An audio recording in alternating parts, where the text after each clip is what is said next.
Good morning. My name is Fia Tjernberg, and I belong with a group of technical designers who all work with dice, making games. And today's topic is games, so of course I choose my favorite subject of all time, which is collaboration. And so I'm going to show you a few real examples from developing Battlefield 1 to show you a bit of what challenges we have, both creative challenges but also technical challenges, of course, and why it's so important for us to come together, not just at the critical moments, but actually every day to support each other, because that's how we push what's possible or not, and to make something that we feel really proud about. But first, I'm going to show you my story of how I ended up making games. Because I had to overcome some challenges myself, myself being one of the biggest obstacles, believing in myself. And it's really important for me that you can understand why I am so interested in collaboration and support and creating a feeling of belonging where you work. So I've always loved stories. I've loved reading and writing stories.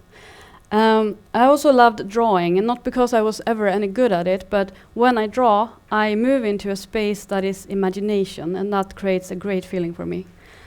I also loved picking things apart and seeing how they work on the inside, and then putting them back together. And I always have this fantasy that when I put them back together, they're gonna do something different that I didn't expect, which is a bit unreasonable, but that was my fantasy.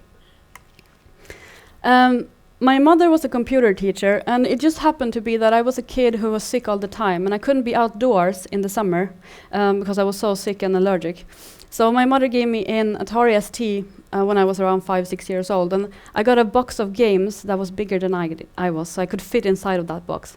And I think I had all the games back then. And she didn't stop there. She also pushed me.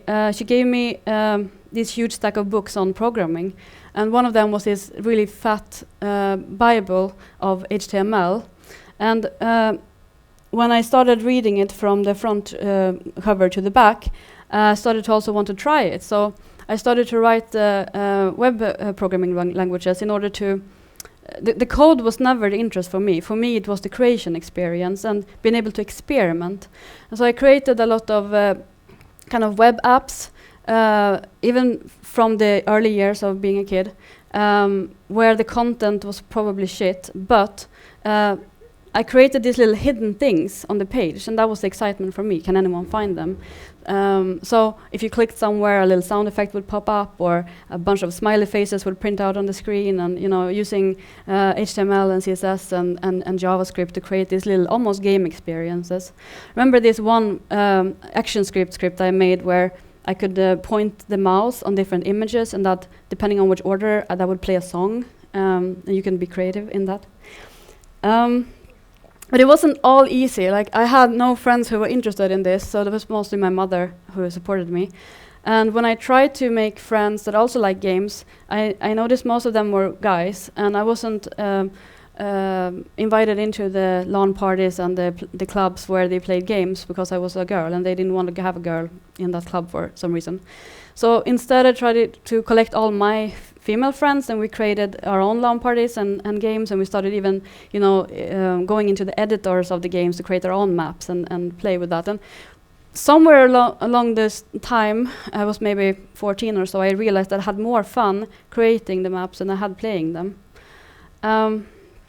So when it was time to pick a gymnasium at the age of 15, I went to my guidance counselor, and I said, I want to work with computers, and I want to do art, and I want to write stories. And that was not something that she could guide me on. She said, that's not possible. You're going to have to pick one.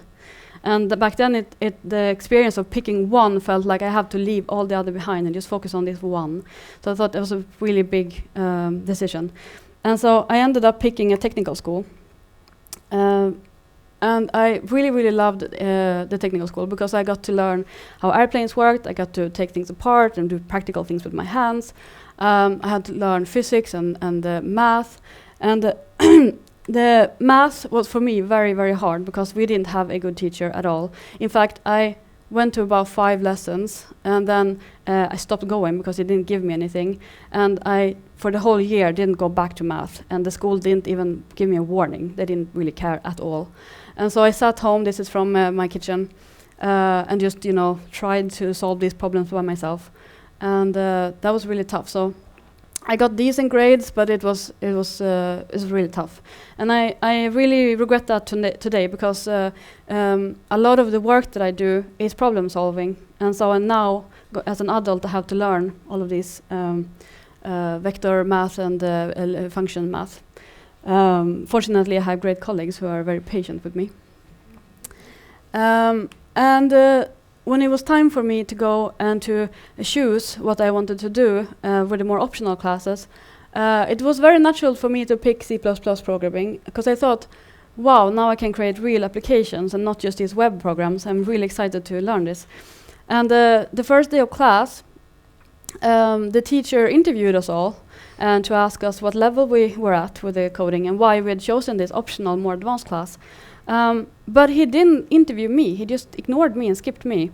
And he asked everyone else. And at the end of the class, in front of everyone, he said, "Honey, I think you're in the wrong class. I don't think this one is for you. I think that maybe you wanted to go into writing or art, but this isn't that. This isn't creation. This isn't experimentation. This is just programming. It's technical. It's probably not for you." And so immediately there, I didn't feel like I belonged at all. And all of a sudden, I started to remember the feeling I had as a kid when I wasn't invited to play with the games that I liked. And for me, that was like a turning point that was really hard to overcome. So what happened inside of me is that I stopped asking for help. I felt if I'm already not belonging, if I all of a sudden show that I'm not very good at this and ask for too much help, they're gonna, be right. So of course I stopped asking for help, and I distanced myself from the rest of the class, and they distanced themselves from me.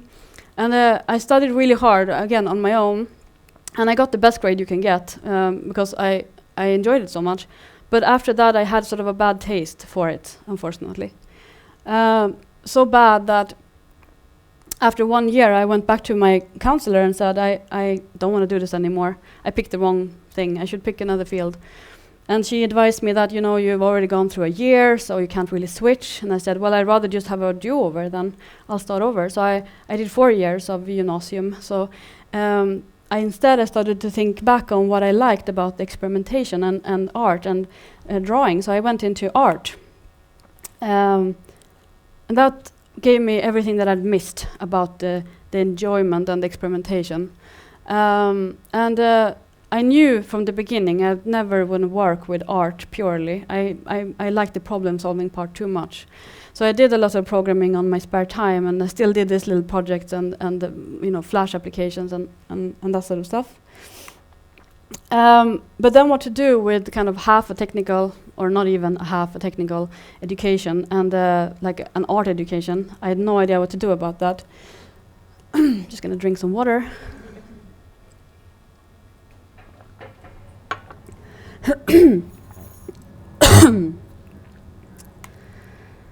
So I thought, I really liked photography.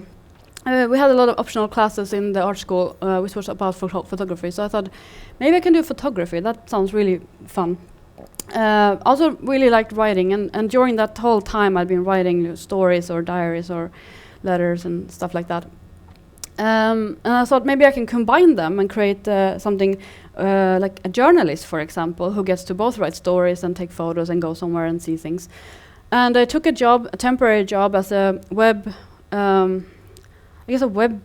developer or something for a local newspaper. So I was responsible of, making content and posting content, but also taking care a little bit about the back end and how the content is viewed on people's home computers. So working like that, that was the first time I think in my brain where I understood that design is really a thing. You can actually be a person who makes layouts and present information. So that was kind of the first seed of thinking about that. But I didn't really think that you could work with that, so I kind of treated that as a temporary thing. And instead I became a barista. Fortunately, it was at a internet cafe where there were tons of computers and people playing games all the time. And so I got really hooked on Battlefield 2 together with the people there. So I played not only after work hours, but also during work hours. And so working there for, I don't know, about a year or so, I still did coding on my spare time, and I think at this point I had been becoming more interested in, databases and SQL and PHP and how to create like platforms. And this was kind of before Facebook was big, so I created this platform to share content with my friends, kind of like Facebook is, because I really enjoyed problem solving, and that was what I was missing with my making coffee work. So I was also playing a lot of games, and purely Battlefield and other multiplayer games, but more importantly, a really old game called Anarchy Online. It's a sci-fi online game with thousands of players, and that game is a very social game. It's about you have to collaborate with others, otherwise you can't defeat the monsters. So you need to you build the relationships in the game. And it's also games about numbers. Some people call it spreadsheet online because you have to basically keep track of all the numbers in order to grow powerful. So it really fit me. It was the social and the numbers game. So I decided to keep being a barista and play games, and I thought that was, going to be my life. Until my friends, many of them kind of intervened and said, hey, maybe you can work with games. Maybe, you spend all of your waking hours in games and then, building these side apps on the side for your enjoyment. So maybe you can work with this.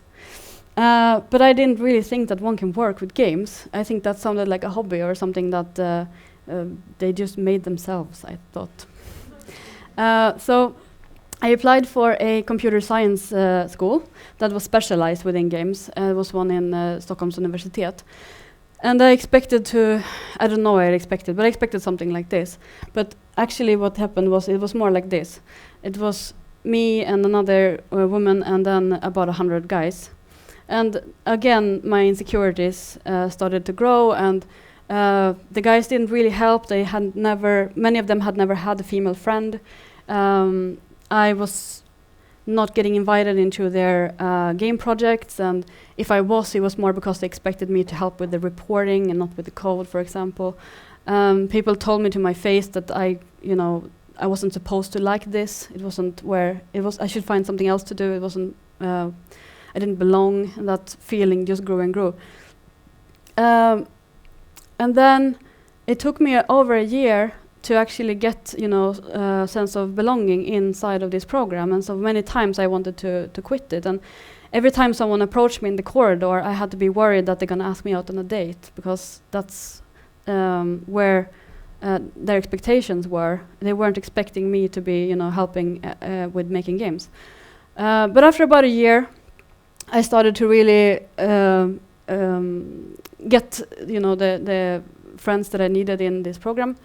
And I have, for example, Jocke and Niklas, who helped me a lot to get better at coding and to also include me into their project. And we started to make things. We spent a lot of nights drinking beer and making games. And that's where I was there.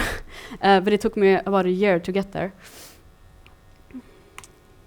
And what also happened to me was that going to a school and learning these things from scratch, with actually getting the help and support to learn them, is I learned how to model code, how to plan for code and architecture it so that it's not just random functions, but they actually can create something bigger and something that other people can understand.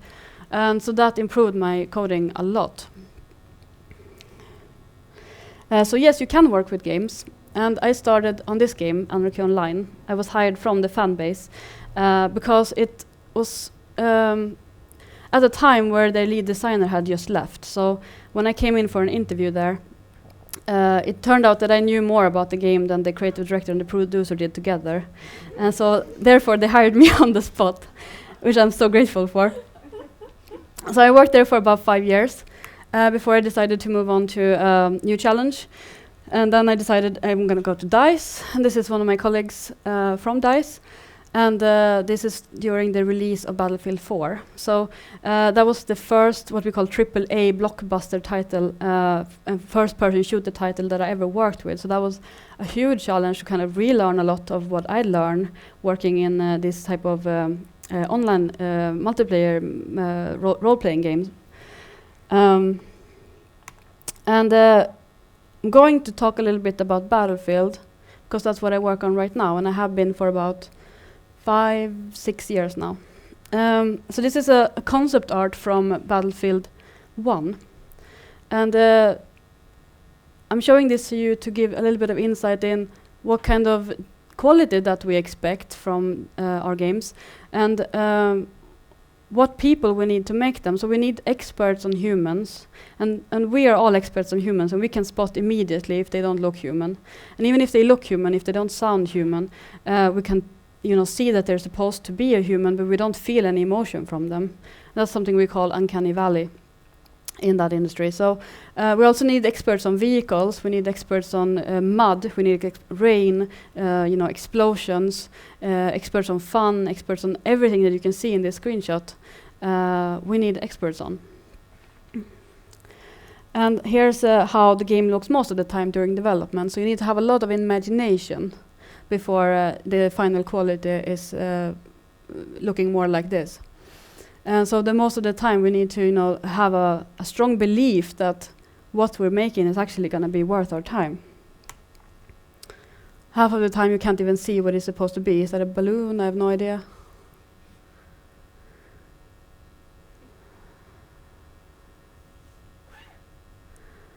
So this specific story is about a tank crew who is on their last mission before they can return home from the war.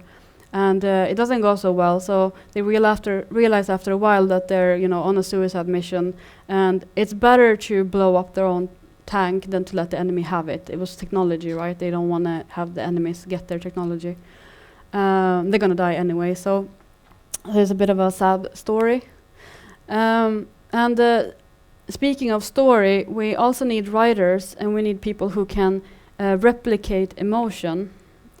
So if you all look at this picture, but then you close your eyes. You all close your eyes, and then imagine that you're going to ride a horse. Is it an old, slow, tired horse, or is it more of a energized and super fast and passionate horse, where you can feel the sort of the scorching desert from below? You can open your eyes again. So anytime when in doubt, we need to go back to the emotion that the player is going to feel. And for that we need people who can, we need first people who can describe emotion and imagine emotion, but we also need people who can translate to what that means for how we should code it, right? And that's a little bit where I come in. And coming from a background of enjoying both art and emotion and the technical, one could say that I'm not good at either of those, that's why I'm in the middle, but I choose to see it as a benefit to have interest in both.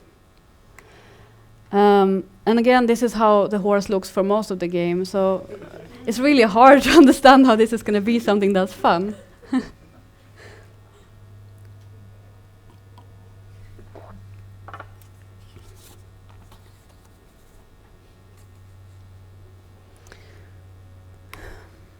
So, I was telling you about Tank Crew. So here's a bit of a gameplay session from this tank crew. And as a development team, we struggled a lot of what do we want to tell with this story. Like, yeah, it's a sad story, they're probably going to die. But they didn't have enough meaning for us. And we talked a long time about how we can make it has meaning for us. And how we're going to end this, we don't know. So that was a huge creative challenge for us. And working on a game that's going to hopefully sell millions, and if we don't show our values and what we believe in, we have essentially failed. So it's kind of a really high pressure situation. So I'm going to just show you the video now. And our new driver, boys. Our orders are to punch through the German line. We've done this before.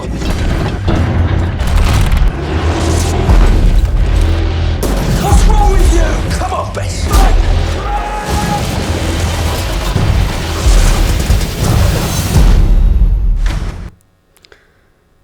And so the tank or the crew that drives the tank really have to go through a lot in this story. They get stuck. They can't move on. They get ambushed, and some people in the crew are dying, and they have to deal with that. And then the tank actually breaks down. The technology of that time was very unreliable. This was this wasn't an old tank. This was the newest prototype you could ever imagine in technology. And so the tank breaks down, and they have to scramble for spare parts and try to repair it. But still, we couldn't find how tone to end it on. And so a level designer in the group just said one time, like, what if you become a dove? And it sounded like a joke. But the more we thought about it, the more a dove could represent all these things that we believed in. Which, like, we don't believe in war. We think war is pointless. We want to show the opposite, right? We want to show like freedom. We want to show peace. We want to show that's what we believe in. So the idea stuck, and we started talking about how we could realize it. And so it started with this idea, or in this case, joke. And the idea could have failed if no one believed in it. And then our creative designer, Eric, and with a creative person, I mean really a person who is trained in an expansive way of thinking. I don't mean a job title. I mean a person who is every day thinking like, how can I push something that might not have been possible before? Like, what kind of emotion do I want to create? They don't really care about what's possible or not. They just want to push beyond that. So a person who is trained in an expansive way of thinking. And he started thinking about like, what would that mean for the story, and try to communicate it out to the team and get an idea if people liked it or not. And if he hadn't believed and had the tenacity to keep doing that, it would have failed. So then it reaches technology team, which is part me, and I thought immediately, nope, we can't do this. But I didn't say that. Instead, I just forced myself to shut up and listen, and like, well, it does sound like people really believe in this, and I also believe that the idea would be pretty great. So I'm trying to be a little bit naive to the fact that we can't really do it. We haven't done it before. But if I and my team hadn't tried to be naive about this, it would have failed there. A lot of things failed there. And we started prototyping it. And this is where my team comes in, because we can, do all sorts of prototype to prove or disprove whether an emotion is there or not. And so we did that, and if either of those had failed, that idea would have died there. Then it's time to go to our managers and ask us if we can take the time to do this. And if they said, no, sorry, you don't have the time, that would have failed. And it's really important when you plan things of this complexity to explain why you want to do it, because that is for them to decide then what is most important. And this turned out to be very important, because we were all in agreement that this was important. Otherwise it would have failed, until we finally do the realization. So I'm going to show you a few videos, and I'm extremely grateful that my team have actually saved this work. They've saved all the different steps that happened, and they when I told them I'm going to do this, they, everyone sent their videos in, and I could put something together that might make sense for you. So first we got a concept art, throwing the pigeon, and that feeling, it's kind of there. You can see the tank, or the not the tank, with military gear in the background. And then the first video that we had was the tank. We needed a reason for it to get stuck so that we can play a scene. So we put in mud. So you're driving over this mud, and eventually you get stuck. And we have, in this case, the enemies come over and try to overtake your tank. And again, this is how the quality looks for most of development. Like, this is even good quality compared to how it looks for most of development. So now we have made the tank stuck. And what do we do next? Yes, we make a dove. We make a dove that we throw up in the air, and that is, again, showing, for me at least, that emotion that we wanted to get. And then Carola, one of our gameplay designers, made a video with a pigeon flying around. And it turned out that we don't need an animal expert, we need a vehicle expert, because that's a plane. It's just switched for a different body. And then it's time for me to come in and what we call script. It's making logic out of visual components. So it's just dragging around events and properties, and that is really the core of the work that I'm doing. So my job then was to take this tank and the pigeon and the flying and stitch it together seamlessly so that you actually become the pigeon, or the dove. Because in this example, it wasn't, cut scene and then you fly. It was that you become. That was the core of it, the feeling. And so I put something together. Oh no, wait. We also did another experiment first, which was, come on, there. Which was flying through the game and to see what kind of technical problems will we have. Like, for example, you could see in the very background that art objects pop in and that doesn't look very good. And we had, a little bit of stuttering in the video. So we have all these technical problems to overcome that we weren't sure how to overcome. And we consulted with, visual artists and people with good at effects. And we consulted with people making animations, so we can make little scenes here and there that will put some meaning in, and the team really came together to plan out how this would be, because you could fly around completely free. That's what we wanted. We didn't want to cut scene. We wanted you could fly around free. And then it came to experimenting with the scripting, and most of the time when experimenting, it can look a little bit like this. You have really no idea what you're doing. You're just trying things, and you have like tunnel vision. And okay, this property didn't work. What if I first throw in this event and then I make the... So what happened is that we have a multiplayer game, so we have a lot of communication between client and server, and they're always not synced. So you have to make sure that you do things in the proper order. You need to make sure that the game is constantly understanding that it runs on different realms. So eventually I got something that looked like this. You can see the pigeon or the dove is stuttering a lot. We had a lot of tearing effects going on. But the motion was there. And at the time, I went to my technical manager and asked them, like, how can I get rid of that stuttering? How can I make it a completely smooth experience? And other games can do that. So why are we seeing this technical problem? And he said to me, like, yeah, but this is a different engine. We can't really do that here. Sorry, that you're gonna have to come up with something else. And I consulted with more and more people to get their opinion on it. And what I noticed was that the more I showed interest in this, and the more I showed that I actually believed that it was worth our time, the more people started to get on board and help out instead of shooting it down.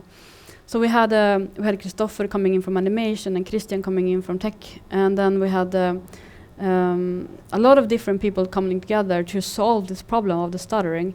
And I remember very clearly, this was fairly late in development, so we were all a bit stressed out, and it's always the question of, is this more important or that more important? And we actually ended up spending a whole week, 5 of us together, to solve just that stuttering and to make it smooth and to make it, not ruin your experience. And so after I did that, it's very important, and this is also a big part of my job, to make sure that I don't leave that mess. I actually, clean it up and document what we learn from this, so that the next time we want to do anything like that, we have almost like a tool from the toolbox that we can pull out and be like, we can do this now. So that's part of my job. Do you want to see the final result? Yes. Okay, great. Pigeon! That is an order, son! Do you understand me? Sir!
on YouTube playing this and actually crying, going through this mission, and they really understood what we, as a game team, care about.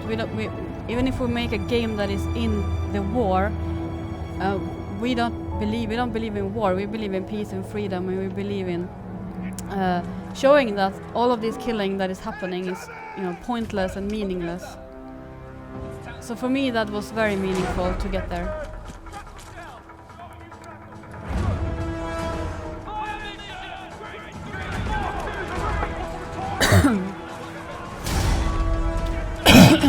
Oh, sorry.